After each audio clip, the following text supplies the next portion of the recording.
What time is the adhan for Isha? I'll check right now. It's like 8. Huh? 8:07.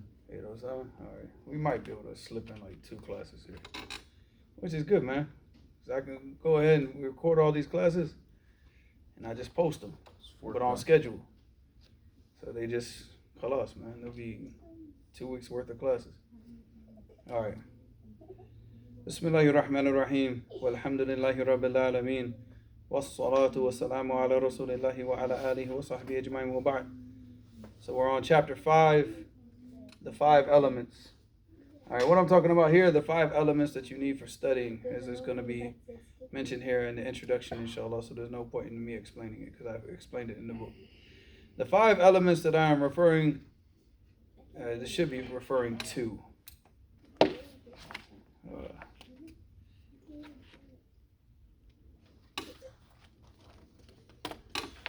All right. The 5 elements that I am referring to are not wood, fire, earth, water, and metal. This is not a course on Chinese medicine. Does anybody know about the word wood, fire, earth, water, and metal? Avatar. No, the 5 elements, man. It's like Qi Kong. Avatar, right? No, man, it's Qi Kong, man. It's Avatar. No, it's not. They stole it from Kung Fu, man. Oh, Kung Fu Panda. Oh, God. And he's talking about going to Yemen and studying, watching SpongeBob and Kung Fu Panda. Oh, no. All right, this is not a course on Chinese medicine. I am referring to the 5 elements that you need for every class that you take to be successful. These 5 elements are reading, writing, memorizing, studying, and researching. I will deal with each one individually, inshallah. And when I mean studying, I mean in the class. You study in the class. What you do at home is not studying. What you do at home is all the other stuff. The writing, the memorizing, the reading, the researching, and also the revision. Because I should have put 6 elements, honestly. Should have been 6 elements, right? And revision. But memory, I put revision with the memorization because they go together. Because a part of memorization is what? Revision. You can't memorize and not revise. If you don't revise, then you lose what you memorize. All right, you understand? All right. So the first element, the most difficult element for everybody probably in this room. The first element, reading. I can read. How many? I know you can read, but how many books how many books a year do you read? Not a lot. Well, I don't care what a lot. What does that mean? Not a lot for one person could be 50. Not a lot for another person could be 0. So. It also depends on the size of the book. Maybe like 6 or 7. If it's anything under 100 pages, it's not a book. Huh? How much? 100. Man, shut up. I think it's like 6 or 7. Last year, I think. Before I was Muslim, I didn't even read at all. I haven't been Muslim for a year, So how many books have you read this year? 4. 4. Like 6, 7. Come on. I'm just trying. Because you know you can't lie, huh? Huh? And have sin. Okay. في هذه سنة how come? يعني كتب أو لا يقرأ الذي كتب الذي قصدي كملت. None this year. I thought at least one. Didn't you read that one book in Jacksonville before we left, right? أظن 23. Huh? هذا 2023. Oh, you read it at the end of last year. One of the books I read was this book. All right, so like I said, this is going to be an issue then. All right, I will try to be as casual about this as I can, which I'm not going to be casual. First of all, if you're not already a reader, do not expect to go overseas and by some miracle become one. And this is what a lot of people do. A lot of people, they go overseas, like they don't read in America. Then they go overseas and they start buying all these books. And then what? Akhi, you never developed yourself as a reader in your own language. How are you going to start becoming a reader in somebody else's language? And another language that's not your language. So this is the first thing that you have to develop. You can't wait. You know, like the American attitude is what? You know, you read what you study. You know, so only while you're studying, you read. Nah. You read all the time. Like the reading is the most consistent and constant thing that you have to have in your life, whether you're studying or not. You know, that's that. Because otherwise, khalas, what's the benefit? If you're only going to read while you study, then what happens now that you don't study? Same thing. When you were in school, you probably used to read a lot, but not like books, but you used to read because you had to, look through the paragraphs to get the homework done and all this type of stuff. So you read for that, right? But now you're not in school anymore, so what do you read? Nothing. So the reading, it has to be something that's developed, period. You don't wait until you go overseas, and it's not some magic just by people being around people that read that you're gonna all of a sudden start reading. No, that's not how it works. By already a reader, I mean that you are a person that reads around 20 to 30 books a year on average. There might be some years that you read much more and others in which you read a bit less. Maybe because you're busy. Maybe because you went out to Fresno and became an imam in the masjid. And then, this year you didn't read a lot of books. Just an example. I mean, just an example. So Allah Mustaan. Fresno. Huh? Specifically Fresno. Specifically, yes, because that's Hamza. But you will never read less than 10 books a year. All right? That's like 10 books a year is like, that's the year that you make Tawbah from. Anything less than 10 books a year, that's like, khalas. It's like it's time to go flip burgers or work in an Amazon factory because, if you're not reading the list, if you gotta at least start to develop that love for books. But how big should the books be? Doesn't matter. Read. Like 900-page books, 200-page books. Read them all. I say anything above 100 pages, read it. Read anything below 100 pages, but I don't count it as a book. I just count that as a magazine article. Like a Sharh of Qawaid al-Arba. It's like 6, 7, 8 pages. That's not a book. You don't write that down. I read one book this year. No, you didn't. That takes like an hour to read? Nah. If that. All right, so being able to sit down and read a book from cover to cover is an integral part of seeking knowledge. When you sit with a sheikh, he is going to help you understand the issues that you are going to be reading in the books. And I would say 15% of the knowledge you will get will come from the sheikh. I'd actually say maybe a little bit less. I would really go off to say like 10%. That's if you're a reader. 10%, if you're one of those people that all you do is just sit with the sheikh and all you get is what you get from the sheikh, then you're going to get 100% of what you get from the sheikh is what you're going to get, but you're going to be a muqallid. Because all you can say is the sheikh said, the sheikh said, the sheikh said, the sheikh said, the sheikh said. Oh yeah, we have a lot of those people in Yemen and they're annoying. Wallahi, they're annoying. Like he never goes back and researches and find out where the sheikh got his opinion from. Just the sheikh said. And once he says the sheikh said, what? It's over. Argument's done. The sheikh said it, khalas, I'm so sorry.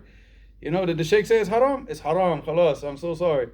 No, you go back and you read. 10% of the knowledge that you get should be coming from the sheikh. The other 90% should be going back and researching and reading what the sheikh, where he got the information from. But here, generous, I say 15%. I would say 15% of the knowledge you will get will come from the sheikh you study with and other students. 85% of the knowledge you will get will come from out of the books that you read. If you are the type of person that says, I hate reading, I would advise you to develop a love for reading or become a farmer or a burger flipper or an Amazon factory guy or a driver. Yeah, I think UPS is hiring too. They make good money. Yeah, of course. There you go. You don't have to read books being a UPS driver. Read while driving. And you get to throw packages around. All right. I also need to inform you that the type of reading that you will be doing is going to be of a highly academic nature. All right. So there's another issue. Like this person will come up and say, I read 45 books a year. Yeah, what? Science fiction, crap, garbage. Harry Potter. What? Huh? Harry Potter? What? What are you reading? So this is what I'm saying. Are you reading academic books? Or are you reading what? Just like basically mind garbage. Just a bunch of mind garbage books. So this is what you need to look at, what type of books you're reading. Because when you're reading the books of the deen, these are going to be very, very academic in nature. So I also need to inform you that the type of reading that you will be doing is going to be of a highly academic nature. If you consider yourself a reader because you read 50 books a year about science fiction, horror, or whatever, you will get a surprise. There is a huge difference between reading about issues in fiqh and reading fairy tale stories about goblins and genies. You have to accustom yourself to doing serious reading.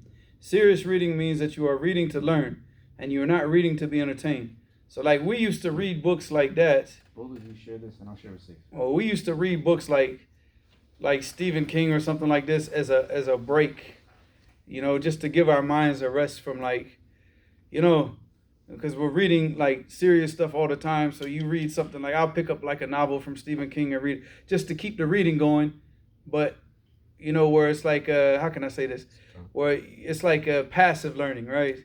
Because you have active learning where you're like reading and you're reading to learn, but you don't want to stop reading because you're tired. You sometimes you just get mentally drained. You need to take a break, but you don't want to stop reading. So yeah, man, that's when we'll just pick up a novel or read something, or maybe read something like some history book in English, something easy, something easy where you can still keep reading, and it still keeps your mind going, but passively, not actively, obviously, but not to make that's the focus of your reading. Just read Juz Amma. Huh? Or just read Juz Amma. Because that helps me. When I get mentally tired from reading, I just read Juz Amma. No, I mean when you get mentally tired. Like you read book after book after book after book, and you're like, I need a break. You're not going to just read Juz Amma.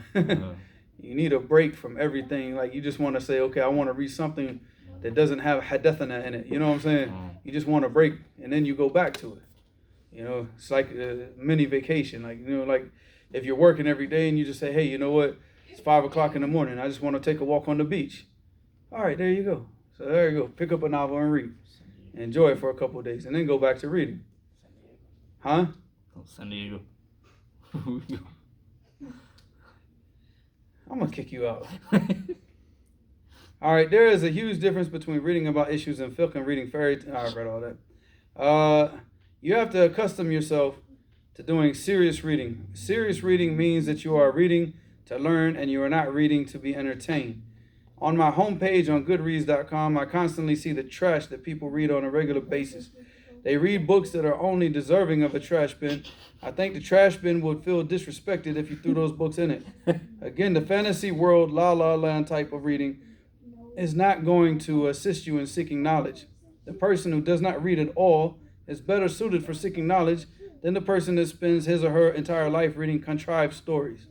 And that's the truth. If you have no background in reading, it's better for you than for you to have years and years and years of just reading fairy tale, Lord of the Rings type garbage, just living off of some fantasy land type of stuff, Like I could read like a Stephen King story like Cujo, because that could actually happen, What's Cujo? About the dog. Yeah, about the rabid dog, and then they got trapped in the car until the kid died and all this stuff. I just destroyed the story for everybody.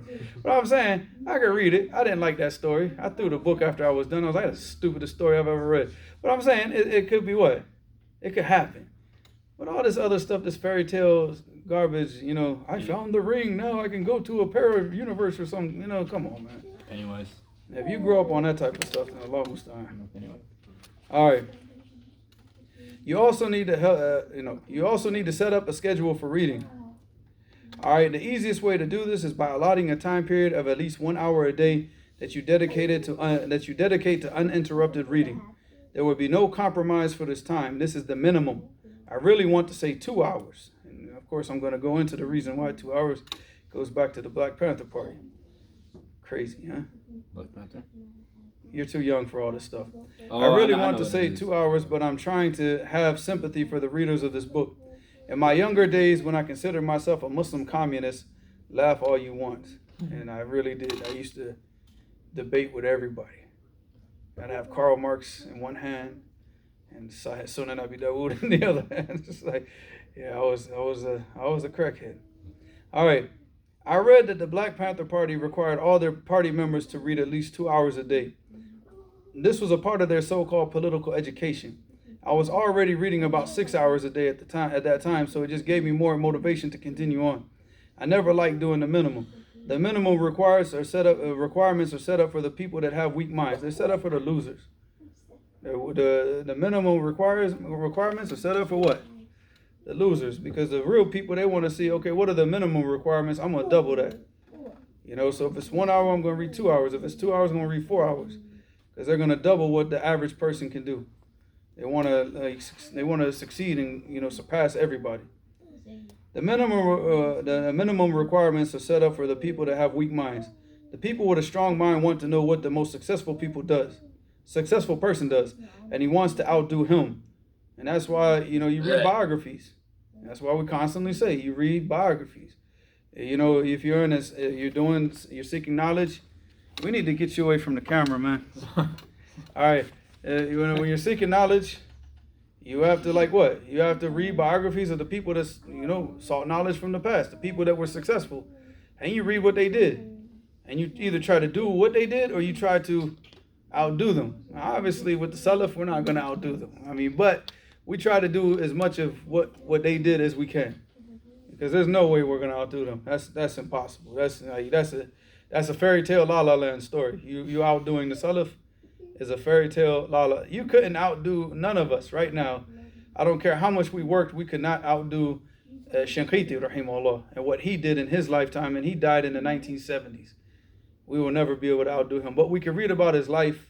We can see how he lived, what he did, and it gives us motivation to try to do what he did, to the best of our capabilities. So Allahumma musta'an. All right, so the people with a strong mind want to know what the most successful person does, and he wants to outdo him. When I started practicing Islam again after my communism Toba, all right, and I started studying, the 2-hour-a-day regimen stuck with me. I figured if those communist kuffar could do that for their dunya, we should be able to do that and more for Allah and for the next life. Therefore, if you want the minimum, it is 1 hour a day. However, if you want to excel, 2 hours or more with emphasis on more.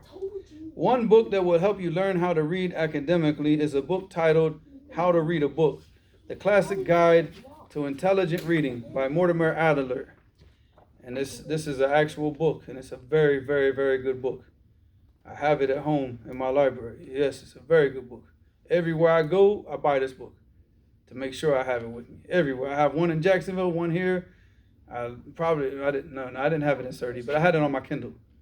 I have it on my Kindle. I have it on the Kindle here. I have it on the Kindle in Jacksonville. And I have the actual book here, and I have the actual book in Jacksonville. This is a very beneficial book on how to read properly, because he was a professor. He's a professor in a university, and he noticed just how stupid the people were becoming and how they couldn't really extract what they needed to extract from the books.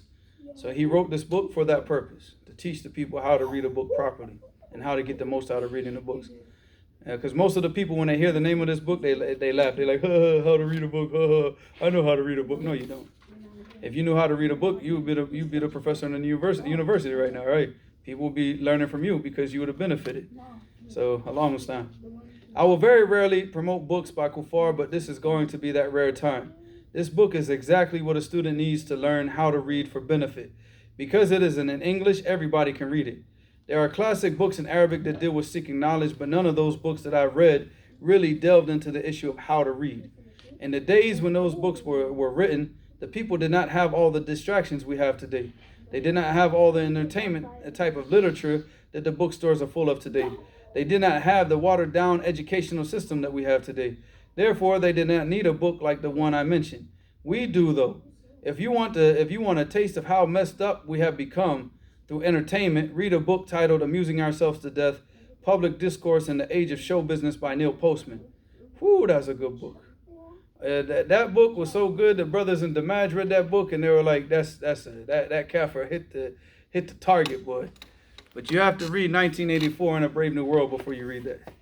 You can't read that book without reading those, because he's basing this book on the outline of A Brave New World and the outline of 1984. So you won't understand what's going on in this book if you haven't read those two books first. All right. This is a very good book for the average Westerner to read. If you do not know, and what I mean by average Westerner, the guy that reads 4 or 5 books a year. The average Westerner, not the educated guy. You. That's a 6 or 7. That's a 6 or 7. No, that's average.